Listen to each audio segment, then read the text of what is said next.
We made it! Eagles training camp is here with the first practice kicking off and surprising players already showing out. But which rookie impressed and how much does that impact the pass rush? Plus, one Eagles injury created even more of an opportunity for Mekhi Becton. Meanwhile, Jalen Hurts in the offense looked unrecognizable as Paris Campbell shined. However, why is Howie Roseman not crossing off a move for another receiver? So let's talk about that and everything else from camp. But first, let's run it.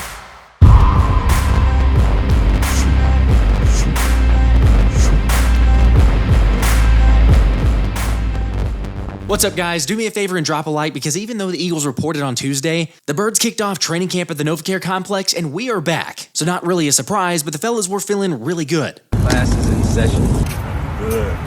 Amazing, baby. Let's get it. I feel good. This is my love. I love my life. So great to be back. Now, even though most of day one is just a formality with the guys checking in, looking over equipment, and doing a physical assessment, it's fair to say the conditioning test wasn't a joke based on cornerback Sean Stevens' post of him and rookie Quinyon Mitchell after completing the exam. However, the good news is that I assume that every player passed it because I didn't see any reports about anybody failing. Either way, though, the biggest impact on some of the new guys has clearly just been the culture. And then you go into the meeting, you sit in that team meeting, you look, and you're just like, damn, like, there's some ballers on this team. Like, you knew it going against them, and when you're game playing against them, but like you're in that room and then you're just like, oh no, that's Jalen, that's Lane, that's AJ Brown. Like, you know, you're not. I'm a fan of the game, so seeing all those guys and it's like, all right, like, you know, this something could be special here, but we gotta make it happen. I know we saw Saquon at OTAs, but honestly, even seeing him at training camp now, has it fully hit you that he's an Eagle? I mean, there's just so many dudes that are difference makers on the roster. Granted, one of those guys in Cooper DeJean won't be practicing for a while. After Jeremy Fowler revealed that Coop will begin camp on the non-football injury list and will be sidelined for 3 weeks with a hamstring injury that he suffered while he was caught in an awkward position during off-season training. And yes, I'm with those of you thinking that the phrasing of caught in an awkward position makes it sound a little bit strange. But the good news is that the Eagles expect the Rook to be fine and aren't super concerned about it. Obviously, it sets him back, right, to not be out here the first 3 weeks. But we were excited about him when we drafted him. We were excited about the things that he did during OTAs and the offseason work, and we're still excited about him. He's going to have to take his mental. He's going to have to get a lot of mental reps these next couple weeks that he'll be out rehabbing that injury. And he'll do that. I'm confident in the person that he'll do that. He's going to have to work hard at that. And then, and then be able to come back when it's his time to come back, when that injury's healed itself up, and then get those physical reps. I'm really confident that he'll do that, though, because we've spent so much time on the person as well as the player, and excited about that he'll do that, what he needs to do in the classroom. And I would just add to that. I'm sorry, Coach. I would just say that also, we're bummed. That's our second-round pick. We want to see him out here on the first day. But we also think that this guy's going to be with us for a long time. And so we have tremendous confidence in his ability to pick things up and to come back and kind of keep running. And obviously it's a long season, and we're counting on him. I can appreciate being optimistic, and sure, let's not go sounding alarms thinking that Cooper DeJean's going to be a bust or he's going to struggle to get playing time or anything like that. After all, the 21-year-old was living up to the hype during minicamp as he was being asked to play multiple positions early due to his versatility and high football IQ. So, although sitting out a few weeks no doubt hurts, there's still a chance he can make it back in time for the Patriots' joint practice and play in the final 2 preseason games. However, having just said that, I still wouldn't be surprised if it delays Coop's chances of starting on week 1. Because yeah, I understand that the Birds traded for C.J. Gardner-Johnson on August 30th a couple seasons ago, but C.J. also wasn't a rookie. But who knows, maybe I'm wrong. I'm curious though, what do you guys think about DeJean's injury, and do you think it derails him as far as winning a starting job? I mean, at least it's not like this is Haason Reddick's situation. With Haas still not showing up to Jets camp, although who can blame him? Like for real, I wouldn't put myself in harm's way knowing that a contract's coming if I just waited out. Again, if this was another team, maybe things would be different, but the Jets let it be known they've gone all in. So there's no waiting or trying to get a bargain here. Honestly, and I know it's just the Jets, but still, it's hard to believe GM Joe Douglas didn't get something done during the trade for Reddick. Now you're right, it's still too early to tell how this turns out, but the immediate takeaways are that at least the Eagles are in a better position. Yet let me just say this, we should all be hoping this gets resolved soon because remember, this 3rd round pick could turn into a 2nd round pick if Haason Reddick plays 67.5% of the snaps and gets 10 sacks. So again, hopefully a deal gets done soon and he can get ramped up to full speed very quickly. By the way, I've said this before, but again, for the record, I think Howie made the right move and it's only going to look much better after the season, which is the same thing for the coordinator hirings. Although for those counting, it apparently was Nick's call, if you believe that. I think through our process of looking at our 1st round pick, I feel like myself, our scouts, we had great information on him. Obviously, he went to Toledo. Nick's college roommate is the head coach of Toledo. When Nick came to me and he said, hey, I got this information on Q, it made me feel much better about the selection that we already felt good about. It's the same process for when we do coaches. You know, Nick will come to me and say, these are the guys I'm thinking about. Do you have any relationship? Do you know these guys? You know, obviously, I've been in the league a long time. I had prior relationships with both of those guys. It makes him feel better about the decision he's making. I mean, these aren't under-the-radar guys. These are talented guys that have been in the league for a long time. And that's how good organizations make decisions. At the end of the day, I'm responsible for the players that I bring in here, draft, free agency, and he's responsible for his coaching staff. But we work together. You know, that's the whole part of being a team. You know, at this point, I don't really care who made the decision because either way, it was the right one. Look, Kellen Moore and Vic Fangio add some ridiculous experience to both sides of the ball and get Sirianni out of the weeds so that Sirianni can spend more time focusing on relationships. The only thing you can judge your relationships on is your personal interactions with people, not any report that comes out. And, you know, Jalen and I's relationship is good. It's, again, you just can judge it based off of what your personal interactions are.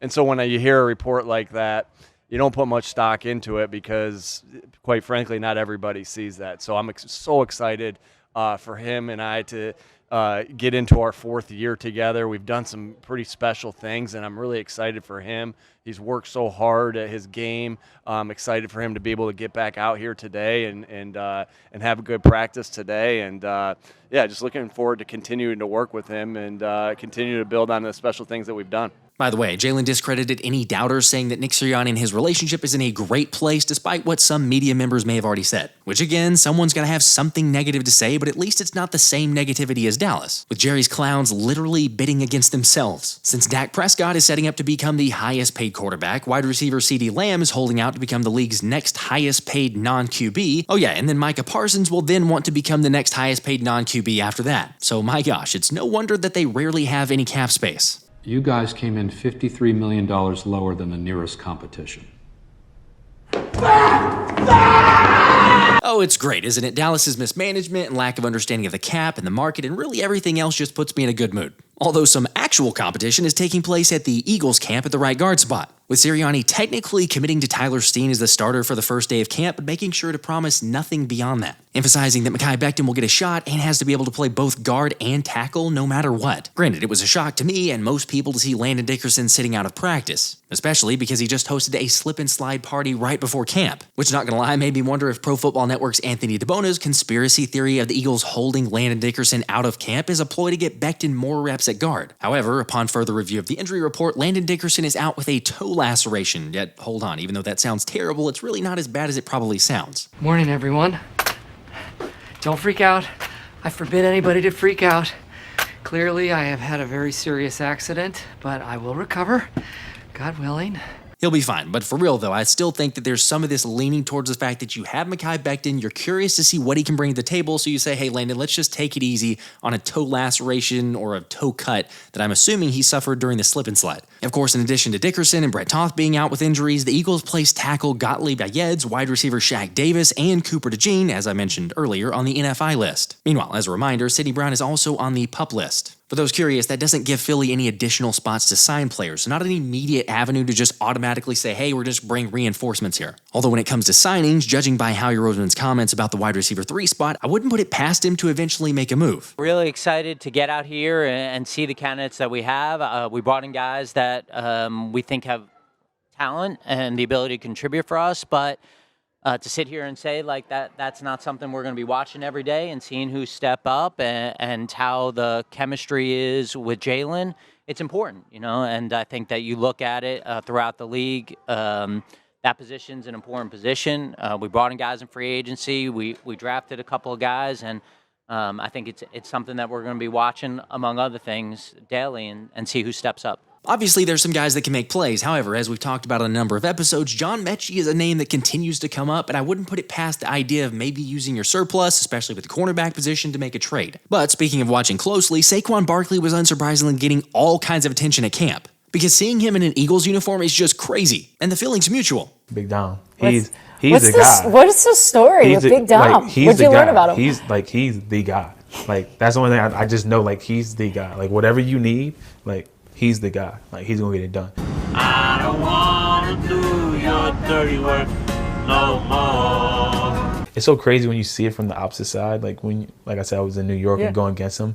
Like, you just got a different viewpoint of everybody. But then, what did you think of them compared to what the reality is? You saw them as what? Like, what was Philadelphia when you were a New York Giant? Crazy, but they're still crazy, but in a different way. Like, it was more of when you're on the Giant side, you're like, "Whoa, these motherfuckers are insane." Yeah. But in this side, you're like, "Oh no, it's they bleed this. Like, this is Philly. Like, this is it's Eagles, Flyers, Philly. Like, they bleed this. Like, we lose on Sunday. Like, they having a bad week. Like, if it impacts their week. Like, Philly fans and even Nick. Like, when Nick, I remember, playing him in the playoffs, and you see him across the sideline, and he's doing all this stuff like that, and we on that side, you're just oh man, I know I would never stand that guy. And then I'm in meetings with him, and he's the head coach, and I'm sitting and talking to him, and now me and him are like this, we're locked in, and it's same thing with Jalen, same thing with all those guys. So it's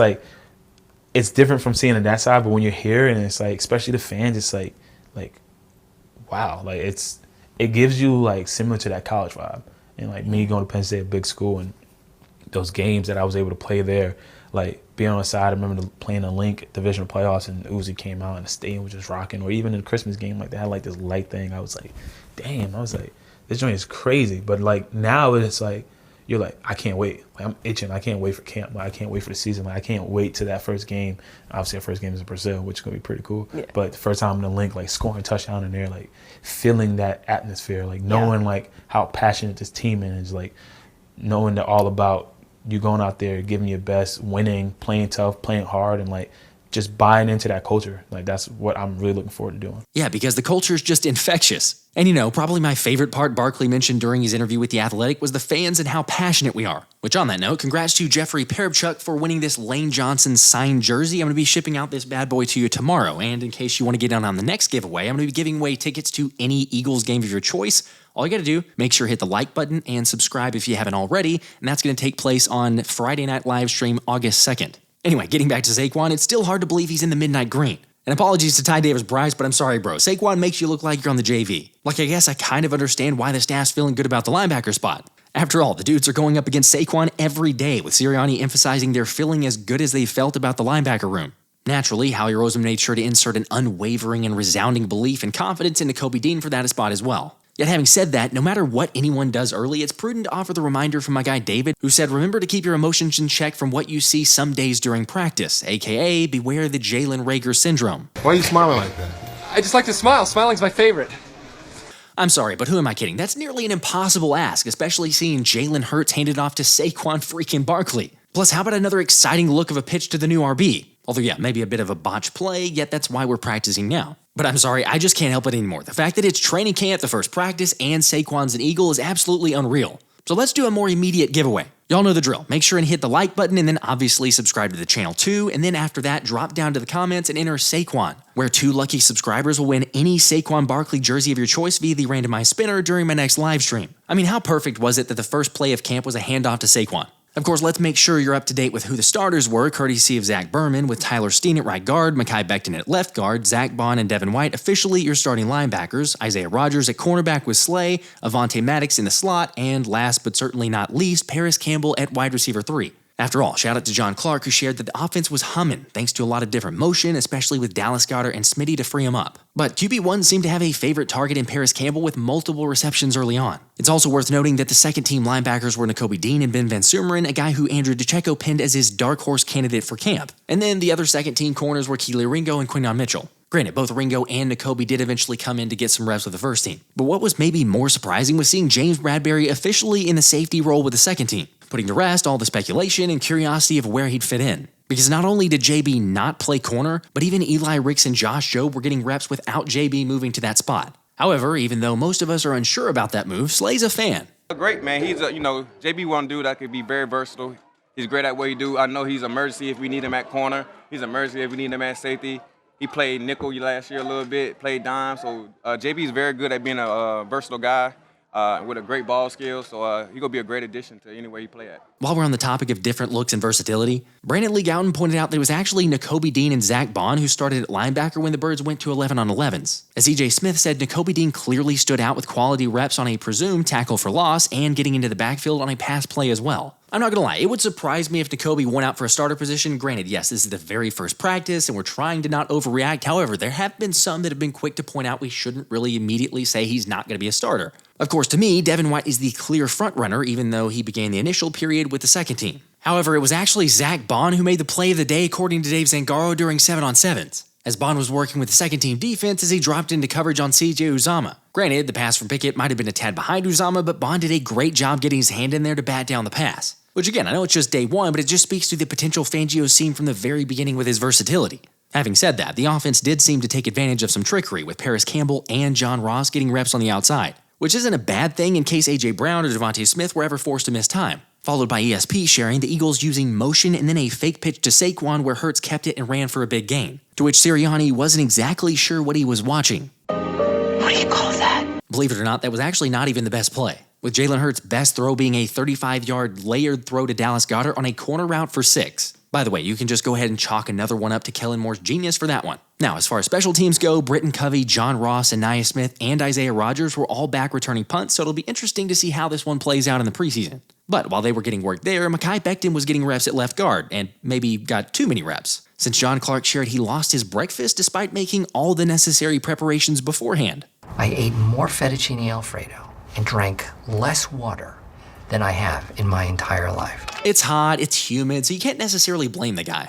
At any rate, he was right back in there after heaving 10 times to take on Jalen Carter and Jordan Davis, aka the future of the D-line, with BG saying the future is 9-8 Jalen Carter, 9-0 Jordan Davis, and 9-3 Milton Williams. And sure, they're definitely a part of the future, or at least I'm believing that. However, when you look at the edge rushers, there's certainly a player that was really making a name for himself during camp, with Ed Crack sharing that the Eagles' rookie third-round pick Jalyx Hunt was making an impression right from the start. As Cracks noted, the 23-year-old ended up getting first-team reps and stood out when he pushed Jordan Mailata backward using a violent hand chop and stiff arm. And then later, he did the same thing to back up Fred Johnson. Plus, on another instance, he was left unblocked, running straight into the backfield for what would have clearly been a sack if it was full speed and in pads.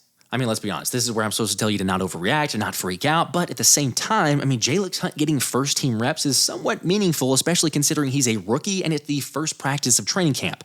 Which maybe shouldn't be so surprising, since after all, Hunt was one of Fangio's favorite prospects in the entire draft based on multiple reports, thanks to his extreme versatility, athleticism, and moldability to play the hybrid edge and linebacker role. So again, I'm not going to go overboard, but it is a promising sign. Curious though, how are y'all feeling about Jalyx making noise early on? Like, it's right up there with Jalen Hurts being impressive as well, with BLG noting his crispness on his passes and a different approach since most of his attempts were quick 3-step drops and then the ball coming out decisively. And mentioning decisiveness, for those not entirely sure about Jalen's decisive thoughts towards Nick Sirianni, he offered a response, saying his relationship with Nick is in a great place. Yet while that hasn't changed, the offense and play calling has. You don't have the continuity that you don't have the continuity. It's been 10 different play callers at some point over the past 8 years for me. And when you don't have that, it's kind of tough to learn how to talk to someone, how to communicate, how are they receptive, how are we growing to get to the same page. But I'm looking forward to that, and I've enjoyed that process with Coach Kellen. I've enjoyed every bit of it, just talking and how he sees the game. His trust in my judgment and my instincts is very important, and just going out there and playing. All right, personally, so far, even the small glimpses look promising because it's different. But yeah, who knows exactly what we're going to see come the regular season. However, just to see Jalen smiling and having fun is no doubt a positive thing. And as I've already talked about on a number of occasions, there's no telling who's going to be called upon each week with this offense. Although Saquon Barkley is ready whenever his number's called. I'm bought in. My mindset when I came here is I decided to come to this team because I know the team could help me for my legacy, for my career, and I know we had an opportunity to go out there and win games. And yes, at one point was our focal point, and I know there will be times this season where there might be games where they're going to hand the ball off to 2-6 and I got to try to take over the game. There might be games where I got to sit back and watch A.J. Brown do what he do or Devontae Smith. So whatever it takes, that's what it is about. That's all I'm about, buying in, and whatever it takes to win games is what I'm willing to do. That is exactly what it's about, and it's only going to get turned up more with pads coming on next practice. But let me know y'all's thoughts, takeaways, and what you want to see in the next practice. I'll catch you on the next one. This has been the Philly Special.